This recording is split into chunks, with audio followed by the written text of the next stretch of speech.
इतना डिले चल रहा है।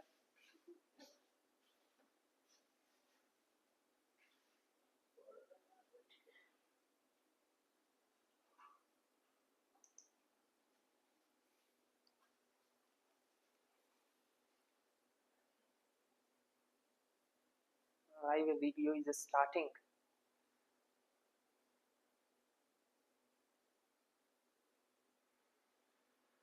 चलिए तो स्टार्ट करते हैं। So as we were discussing the questions or the solutions of questions that appeared in our CSL exam which was conducted just a week ago. तो आज हम उसी कंटेक्स्ट में आगे बढ़ रहे हैं। In our previous discussion we have already discussed first 5 questions of your maths segment. So today we are going to proceed with this sixth number question.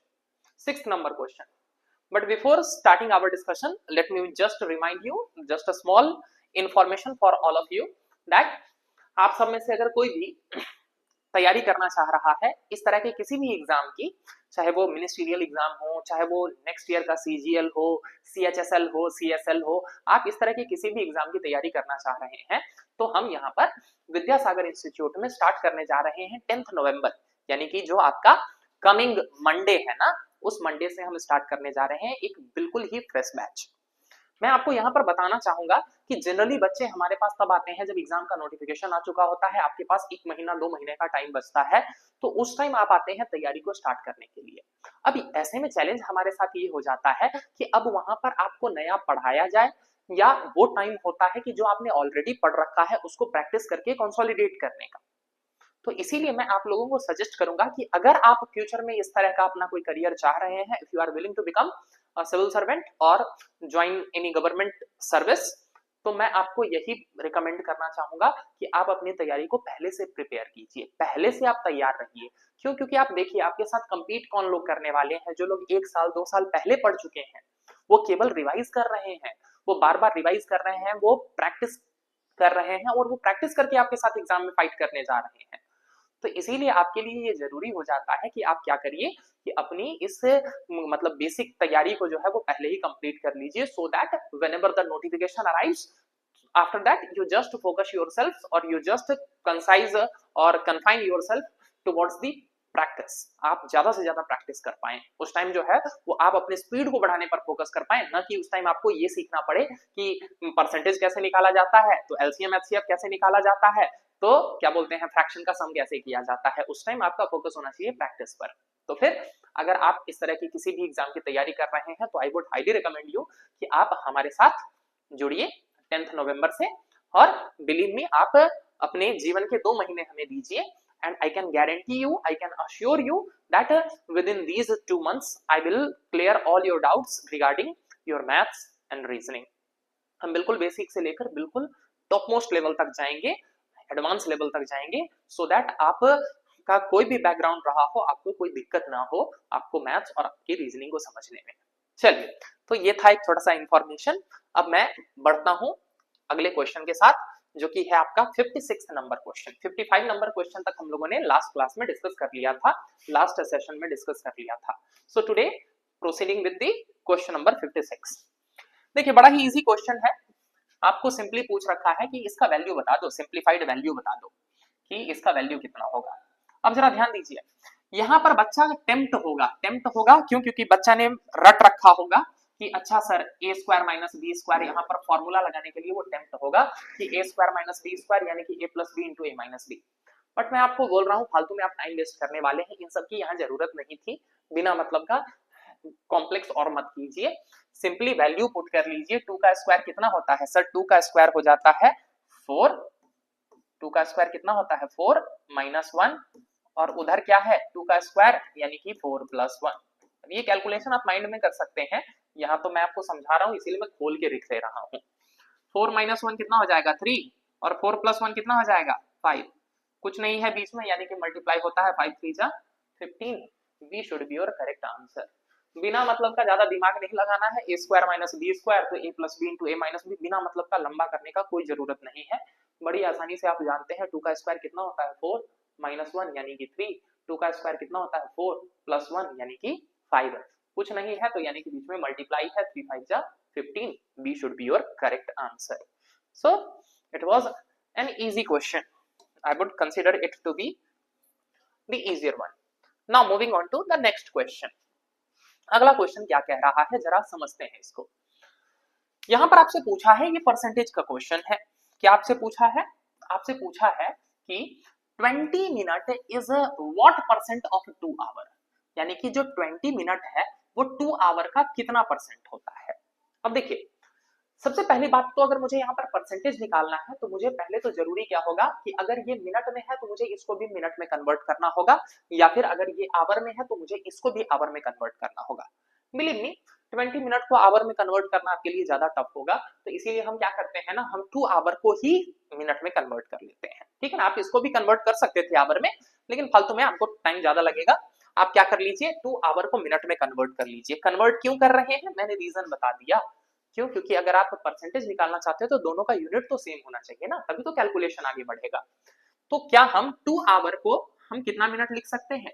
Sir 2 our का सिंपल सा मतलब हो जाएगा 120 मिनट। अब आपके दिमाग में आ रहा होगा कि सर ये कैसे लिख दिया आपने? बहुत ही सिंपल सी बात है, अगर 1 आवर में 60 मिनट होता है तो 2 आवर में 120 मिनट होगा।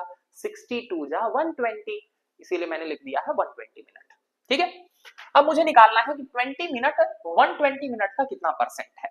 तो परसेंट निकालने का फॉर्मूला आप जानते हैं, 20/120 इंटू 100 ना, बिल्कुल गलत, इंटू 100%।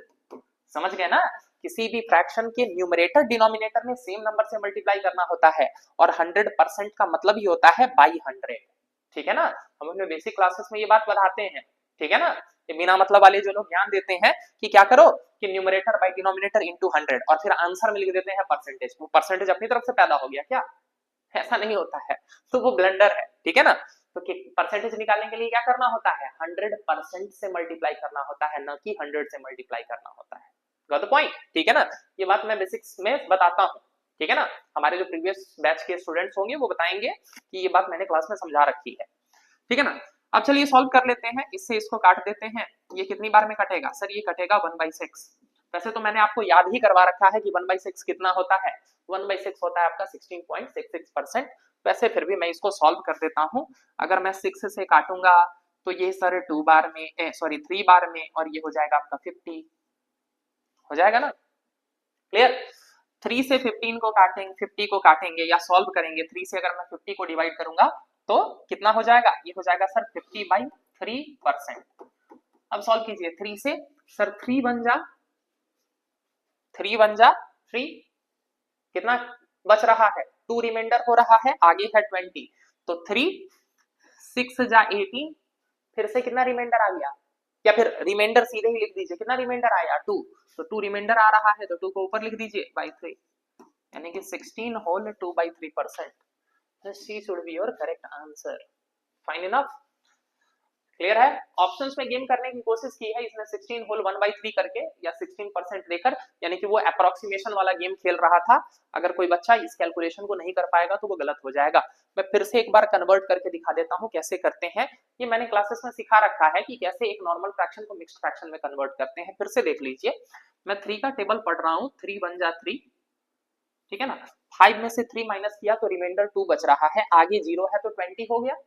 ठीक है ना, फिर से मैं 3 का टेबल पढ़ रहा हूँ। 3 6 जा 18, अरे 3 6 जा 18, 20 में से 18 माइनस किया, फिर से 2 रिमाइंडर आया ना, तो वही 2 ऊपर लिख दिया है बाई 3। इसको आप ऐसे भी कर सकते हैं, आप 3 से 50 को डिवाइड कीजिए। अब करिए 3 1 जा 3, माइनस किया तो कितना आया 2, आगे ये 0 है तो नीचे आ गया 20, 3 6 जा 18, माइनस करने पर कितना रिमाइंडर आ रहा है? 2 रिमाइंडर आ रहा है ना, तो ये जो पूरा है ये आपका कंप्लीट हो जाता है, जो रिमाइंडर है वो ऊपर चला जाता है और जो डिवाइजर था वो नीचे चला आता है। तो इस तरीके से भी आप समझ सकते हैं। वैसे अपनी क्लासेस में हम इस चीज की इतनी बार प्रैक्टिस करते हैं कि आप ये देखकर लिख सकते थे, आपको ये करने की जरूरत नहीं पड़ती है। And that is what actual preparation looks like.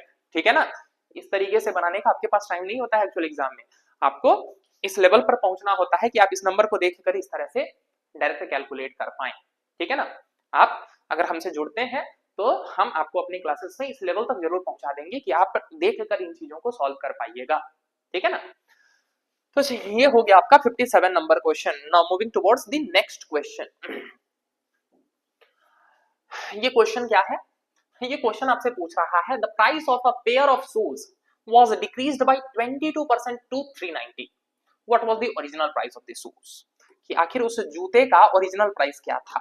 ठीक है ना, 22% घटा दिया है, मतलब जितना भी उसका टोटल ओरिजिनल प्राइस था उसमें से 22% कम कर दिया है, तो प्राइस हो गया है 390। तो उस जूते का ओरिजिनल प्राइस आप मुझे बता दीजिए कि ओरिजिनली कितने का था। अब देखिए, बनाने के तो बहुत सारे तरीके हैं, लेकिन हम जिस तरीके से क्लास में बनाते हैं, और ये जो तरीका है ये केवल इसी चैप्टर के लिए नहीं होता है, हम परसेंटेज से लेकर चलते हैं इसी मेथड को, एक ही मेथड से कई सारे चैप्टर सॉल्व करते हैं। ठीक है, तो जरा ध्यान से सुनिएगा मैं किस तरीके से इस क्वेश्चन को बनाता हूं।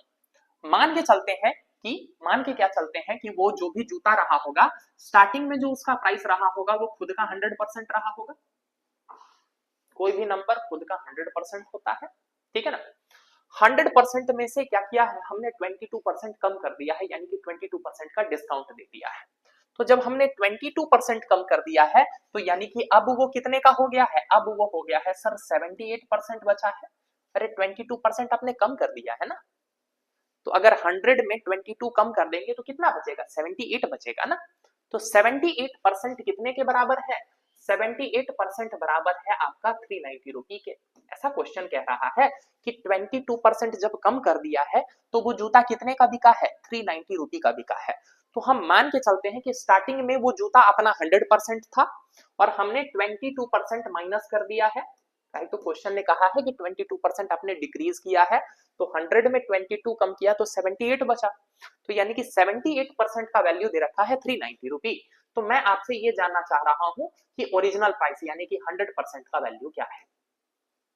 तो अगर 78% का वैल्यू 390 है, तो मुझे आपको ये बताना है कि 100% का वैल्यू क्या होगा, यही तो मुझे बताना है आपको। तो जरा देखिए इस क्वेश्चन को हम लोग क्लास में कैसे सॉल्व करते हैं। हमको यहाँ पर रिलेशन खोजना है कि 78 से 390 का क्या रिलेशन है। तो 78 5 जा, देखिए तो 8 5 जा 40 का 0 कैरी 4 एंड 7 5 जा 35 और प्लस 4 39। तो यानी कि अगर मैं यहाँ पर 5 से मल्टीप्लाई कर दूं तो 78% से मैं 390 तक जा सकता हूँ। तो वही सेम चीज यहाँ भी कर दीजिए, 100% में 5 से मल्टीप्लाई कर दीजिए तो कितना हो जाएगा, 500 रुपी का आपका ओरिजिनल प्राइस था। तो सही आंसर आपका क्या हो जाएगा, B should be your correct answer, 500। इतनी आसानी से हम बना सकते हैं, बिना मतलब का कुछ भी इधर उधर फॉर्मूला रटने की जरूरत नहीं है। सिंपल कंपैरिजन, समझ गए ना, सिंपल कंपैरिजन से आप बना सकते थे इस क्वेश्चन को। क्लियर है? ठीक, एक बार फिर से देख लीजिए। मैंने क्या किया है, मान लिया है कि भाई उस जूते का जो ओरिजिनल प्राइस रहा होगा वो खुद का 100% रहा होगा। क्वेश्चन कह रहा है कि 22% का डिस्काउंट दिया है, तो अगर 100% में 22% का डिस्काउंट दूंगा तो 78% बचेगा। और ये 78% कितने में बिका है भाई, 390 में बिका है। तो यानी कि 78% का वैल्यू है 390 रुपी।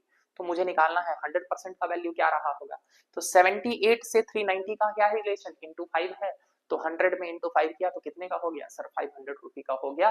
सो this is your option number B. इतना आसान था, बिना मतलब का यहाँ पर कोई कॉस्ट प्राइस सेलिंग प्राइस, बिना मतलब का कोई फॉर्मूला रटने की कोई जरूरत नहीं है। आप सिंपल इसको कंपैरिजन करके बना सकते थे, ठीक है। और आप हमारे प्रीवियस ईयर के कोई भी प्रीवियस बैचेस के आप कोई भी नोट्स उठाकर देख लीजिए। This is how we teach in our class, कि एक ही थीम से कई सारे चैप्टर एक साथ बनाते हैं। रेशियो एंड प्रोपोर्शन, आपका profit and loss, time and work, percentage, आपका सिंपल इंटरेस्ट, कंपाउंड इंटरेस्ट, ये सारे चैप्टर हम इसी एक सिंपल कंपैरिजन के थ्रू बनाते हैं। ऐसा नहीं कि हर क्वेश्चन के लिए एक नया ट्रिक रटवा रहे हैं और एक्चुअल एग्जाम में जाकर बच्चा ट्रिक ही भूल जा रहा है क्या कि कौन सा ट्रिक अप्लाई करना था। वो चीजें सोशल मीडिया पर देखने में बहुत अच्छी लगती हैं क्या कि अच्छा सर को जो है ना 50 ट्रिक आ रहा है, तो ट्रिक से जो है वो एक्चुअल एग्जाम में आपका बेड़ा पार नहीं होता है। तो अगर आप सीरियसली अपनी तैयारी को आगे बढ़ाना चाहते हैं, न कि सोशल मीडिया पर जाकर केवल टाइम पास करना चाहते हैं, तो मैं आपको रिकमेंड करूंगा कि हम लोग 10 तारीख से अपना एक नया फ्रेश बैच स्टार्ट करने जा रहे हैं। आइए हमारे साथ जुड़िए और देखिए किस तरीके से मैथ्स को मजे से समझा जा सकता है, आसानी से मैथ्स के सारे कॉन्सेप्ट को डाइजेस्ट किया जा सकता है। केवल रटना नहीं है, डाइजेस्ट करना है, समझना है, ठीक है ना। चलिए, so now moving towards the 59th number question. आखिर क्या कह रहा है ये कह रहा है कि मिस्टर बीन, अच्छा, वो जो कार्टून वाले कैरेक्टर थे मिस्टर बीन ना, ये मिस्टर बीन ने 80 मार्क्स स्कोर किया है out of 100 in mid term exam, यानी कि मिड टर्म वाला जो एग्जाम हुआ था 100 मार्क्स का, उसमें उसके 80 नंबर आए हैं, और 90 आउट ऑफ 100 इन प्रीपैरेटरी एग्जाम। समझ गए ना? तो दो एग्जाम दिए हैं, एक में उसको 80 आया है, दूसरे में उसको कितना आया है, दूसरे में उसको 90 आया है। तो आपसे पूछ रहा है कि his average score of maths marks, मतलब ये दोनों में मैथ्स के उसके स्कोर हैं, तो उसका एवरेज स्कोर आपसे पूछा है। बड़ा सिंपल, एवरेज क्या होता है? एवरेज होता है कि सम अपॉन नंबर, ठीक है ना? तो दो एग्जाम दिए हैं, एक में 80 आया है, दूसरे में, दूसरे कलर से कर देता हूं, एक में 80 आया है, एक में 90 आया है, दो एग्जाम हुए हैं तो बाई 2।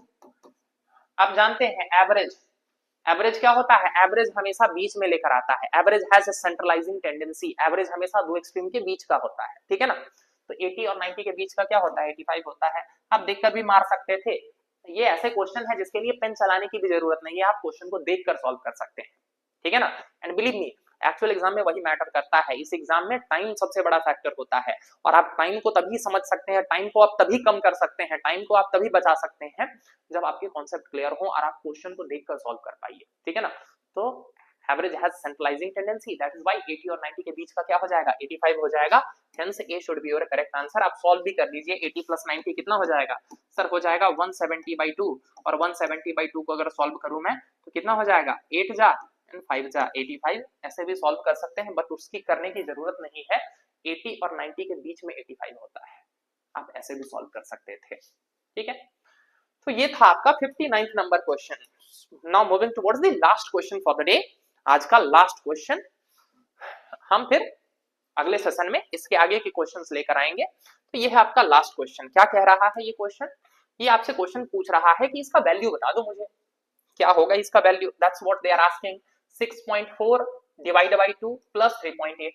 अब देखिए, यहां पर सबसे पहले आपको क्या समझना है कि सर यहां पर बॉड मास एक्टिवेट हो जाएगा। बॉड मास कहां एक्टिवेट होता है? जहां पर मल्टीपल ऑपरेशन साथ में हो, जैसे कि यहां पर दो दो ऑपरेशन साथ में है, एक जगह डिवाइड है, एक जगह प्लस है, तो एक से ज्यादा ऑपरेशन है। तो जब कभी किसी क्वेश्चन में एक से ज्यादा ऑपरेशन एक साथ आते हैं, तो उन क्वेश्चंस में हमको क्या करना होता है? हमको वहां पर बॉड मास अप्लाई करना होता है, ठीक है ना? तो क्या करते हैं, यहाँ पर हम लोग बॉड मास अप्लाई करते हैं। तो सबसे पहले क्या होगा? बॉड मास में सबसे पहले डिवीजन होगा, बाद में एडिशन होगा। तो पहले डिवाइड करते हैं, तो 6.4 को अगर मैं 2 से डिवाइड कर दूं और तब 3.8 ऐड करूं, तो 6.4 को अगर 2 से डिवाइड करूंगा तो कितना हो जाएगा सर? 3.2 हो जाएगा, और प्लस 3.8। 2 से डिवाइड किया तो 3, और 2 से डिवाइड किया तो 2, 4 को, ठीक है ना? आप ये भी देख के सीधे लिख सकते थे, ठीक है? चलिए, अब इसके बाद सॉल्व करना है। आप जानते हैं डेसिमल के सामने डेसिमल रख के ऐड किया जाता है। मैं आपके लिए ये लिख के कर दे रहा हूं, अदरवाइज आप डायरेक्टली लिख सकते थे। 8 + 2 10 कैरी 1 3 3 + 6 + 1 7, यानी कि ये आंसर क्या हो जाएगा? 7.0। अब डेसिमल के बाद आप जीरो है तो लिखिए चाहे नहीं लिखिए, कोई फर्क नहीं पड़ता है। तो आंसर क्या हो जाएगा? आपका आंसर हो जाएगा ए, विच इज 7, ठीक है? बड़ा ही आसान ही क्वेश्चन, बड़ा ही आसान क्वेश्चन था अगर आपको ये डेसिमल का कैलकुलेशन और बॉड मास समझ में आता है तो, ठीक है? एक बार फिर से देख लीजिए, 6.4 को पहले 2 से डिवाइड करेंगे, बॉड मास क्यों? क्योंकि पहले डिवीजन होगा तब एडिशन होगा, पहले ऐड कर दिया सारा खेल गड़बड़ हो जाएगा। तो पहले डिवाइड करेंगे, तो 6 को 2 से डिवाइड करेंगे तो कितना हो जाएगा? 3, 4 से तो 2, 3.2 हो गया, और 3.8 को जब हम ऐड कर रहे हैं तो 8 2 10 कैरी 1 3 + 3 6 + 1 7, यानी कि 7.0। आप जानते हैं कि डेसिमल के बाद अगर जीरोस हो, एक जीरो हो चाहे 50 जीरो हो, कोई फर्क नहीं पड़ता है, वो सेम ही चीज रहता है। तो इसीलिए 7.0 को हम 7 भी लिख सकते हैं, and that gives you A as your first option, ठीक है? तो ये था एक शॉर्ट डिस्कशन हमारा, जिसमें हमने आगे के क्वेश्चंस देखे। मैं ये उम्मीद करता हूं कि ये डिस्कशन आप लोगों के लिए कुछ हेल्पफुल हो रहा है, और आपको इस डिस्कशन के थ्रू कुछ कॉन्सेप्ट्स क्लियर हो रहे हैं, ठीक है ना?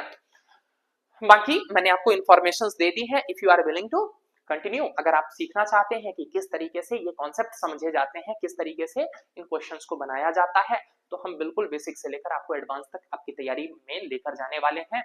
हमारा बैच 10 नवंबर से स्टार्ट हो रहा है। आप स्क्रीन पर जो नीचे नंबर्स चल रहे हैं आप उन नंबर्स पर कांटेक्ट करके बाकी डिटेल्स ले सकते हैं. We will be very happy to welcome you all. See you soon in our next video. Thank you.